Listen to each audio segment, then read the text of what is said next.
Bonjour, nous allons voir aujourd'hui, dans cette vidéo 6, les opérations sur les applications différenciables. Commençons par la combinaison linéaire. Si f et g sont des applications de U vers F, bien entendu, c'est un ouvert non vide de E, et lambda en scalaire appartenant à K. Si f et g sont différenciables au point A, alors f plus lambda g est différenciable au point A, et la différentielle de f plus g plus lambda g au point A, c'est la différentielle de f au point A, plus lambda, la différentielle de g au point A. Alors on a la seconde partie de la proposition lorsque f et g sont différenciables sur U.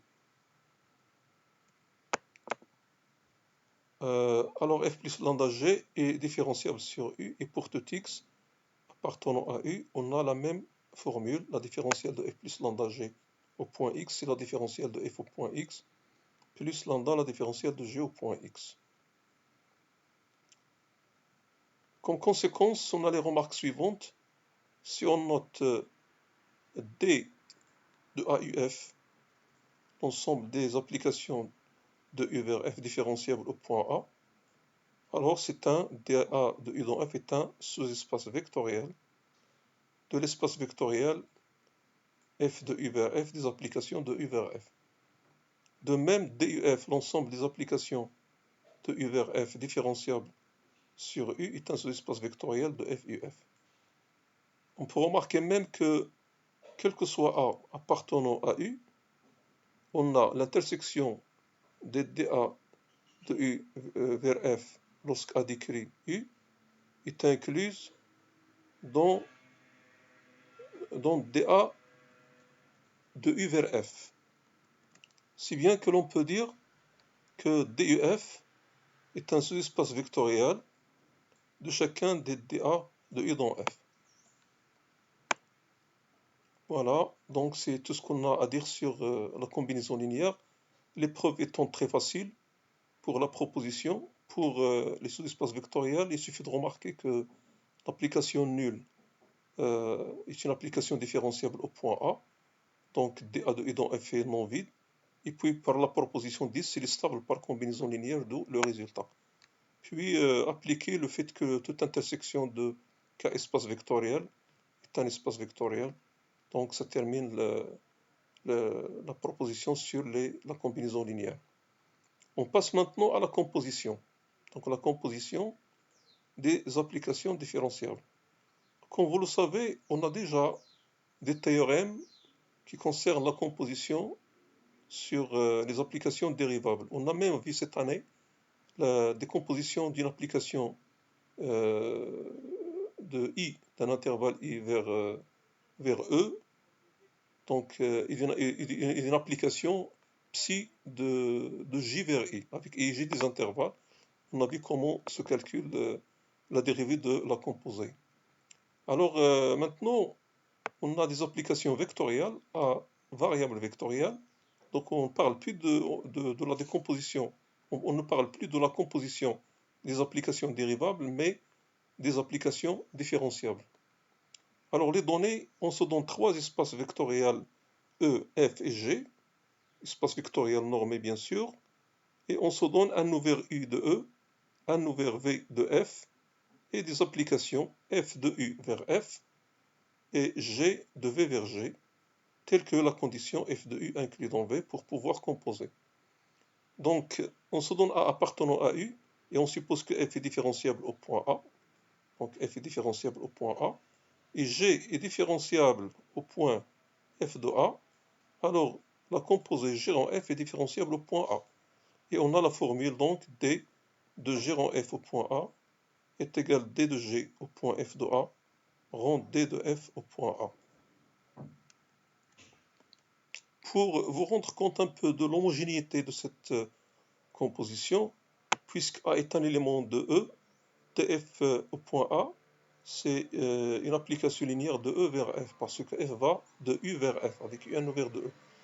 Puis la même chose, puisque G va de f vers g, bon, un ouvert de f vers g, la différentielle dg de f au point A est une application linéaire de f vers g. Il en découle que la composée va être une application linéaire de f vers g. C'est la différentielle de g au point f de A rond df au point A. Il s'avère que cette application n'est autre que d de g rond f au point A. Alors la démonstration est sur le poly. Je vous invite à bien lire la démonstration parce que mon objectif ici, c'est de vous donner l'essentiel du cours et non pas de refaire le cours. Donc, lisez la démonstration. Je vous conseille de la lire effectivement parce que vous allez découvrir, que vous allez vous rappeler de certaines propriétés qui concernent les applications linéaires. On s'intéresse ici à un cas particulier de la proposition de tout à l'heure. C'est le cas où l'on a E égale à R. C'est-à-dire, on va parler d'une application phi de I vers E avec un intervalle ouvert de R, et F une application de U vers F avec U un ouvert de E, et on va supposer que phi est différenciable et dérivable au point T0. On a le droit de parler de dérivable parce que c'est la variable réelle, puis que F est différenciable au point phi de T0, qui est un vecteur dans E. Cela nous donne que, avec la condition phi de I est inclus dans U, cela nous donne que l'application psi est égale f rond phi est dérivable au point T0. Donc f est égal f rond psi est dérivable au point T0. De plus, on a la formule psi' de T0 est égal f rond phi' de T0 est égal la différentielle de f au point phi de T0 appliquée au vecteur phi' de T0. Alors, pour démontrer ce résultat, il n'est pas difficile de le faire. Il suffit de se rappeler de la liaison entre la dérivabilité et la différenciabilité pour une application à variable réelle et arrivant dans un espace vectoriel, chose qu'on a déjà vue. Voilà. Alors ici, on rappelle bien que l'hypothèse phi de I est inclus dans U est utile pour pouvoir faire la composition. Donc ici on ajoute phi de I, l'hypothèse donc phi de I inclus dans U. Voilà. Les remarques, dans le cas où E égale à RP et gamma est une application de I vers RP, donc vous allez voir qu'il joue le rôle de phi. Mais cette fois-ci, on a précisé les composantes dans la base canonique de gamma, à savoir gamma de t est égal gamma 1 de t jusqu'à gamma p de t. Ce qui fournit, si nous voulons dériver, ça nous fournit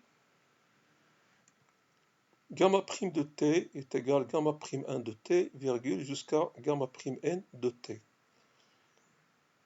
Nous allons faire un rappel sur le calcul de la différentielle d'une application en un point A appliquée à un vecteur h en utilisant les dérivées partielles. Si f est différenciable au point A et h est un vecteur de coordonnées h1 jusqu'à hp, on a vu dans les cours précédents que la différentielle de f au point A appliquée à h est égale à 100 pour j égale à 1 jusqu'à p des hj qui multiplient des rangs f sur des rangs xj de point A. Notre h dans le cas actuel, c'est gamma. Donc gamma de t, plutôt c'est gamma prime, parce qu'on fait ici, on fait la différentielle de f au point phi de t0 appliquée à phi prime de t0. Donc le rôle de h est joué par phi prime de t0. Donc en l'occurrence, puisqu'on parle de gamma, le h est joué par, le rôle de h est joué par gamma prime de t0. Donc ici, on a gamma prime de t0. Donc c'est gamma prime 1 de t jusqu'à gamma prime n de t. Donc le rôle de h1 c'est joué par gamma prime 1 de t, etc. Le rôle de hp est joué par gamma prime p de t. Gamma prime p de t. Donc si on veut appliquer cette formule-là dans le cas de la différentielle de f appliquée à gamma de t0, donc à gamma de t0 qui joue le rôle de a, on va avoir la somme pour j égale à 1 jusqu'à p des hj, qui sont les gamma prime j de t0, d rang f sur d rang xj de gamma de t0. Voilà. Donc, cette formule-là, c'est importante. Ça vous donne explicitement ce que vaut la dérivée en fonction des dérivées partielles de f et des composantes de la dérivée de gamma, qui sont donc en nombre p. Une autre conséquence, c'est ce qu'on appelle la dérivation en chaîne. Donc la dérivation en chaîne, il va consister à donner la dérivée partielle d'un composé par rapport à xj en fonction des dérivées partielles de f et des dérivées partielles de g.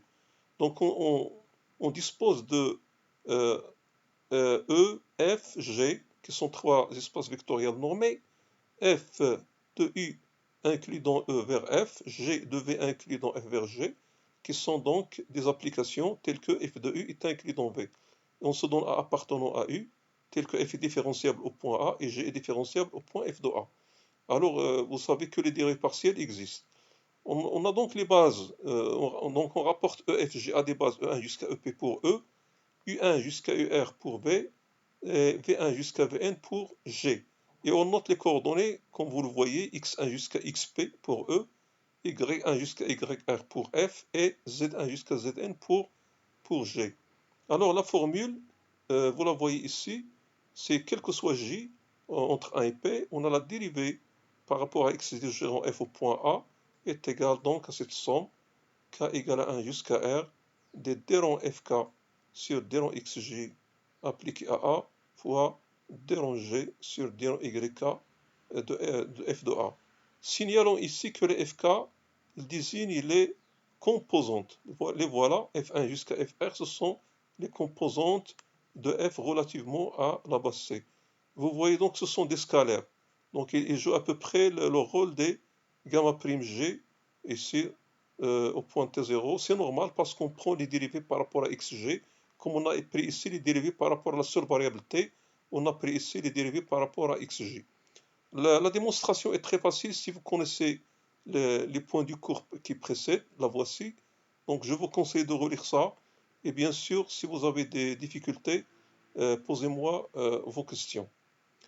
Je crois que l'on arrive à la fin de cette vidéo dans laquelle on a traité les opérations, on a traité la combinaison linéaire, puis on a traité la composition et ses deux conséquences.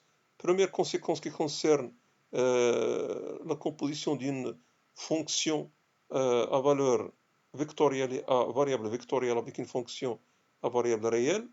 Et la deuxième, c'est ce qu'on appelle la dérivation en chaîne.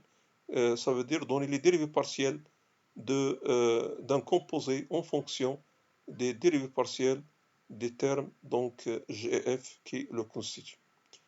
Voilà donc la fin de la vidéo numéro 6.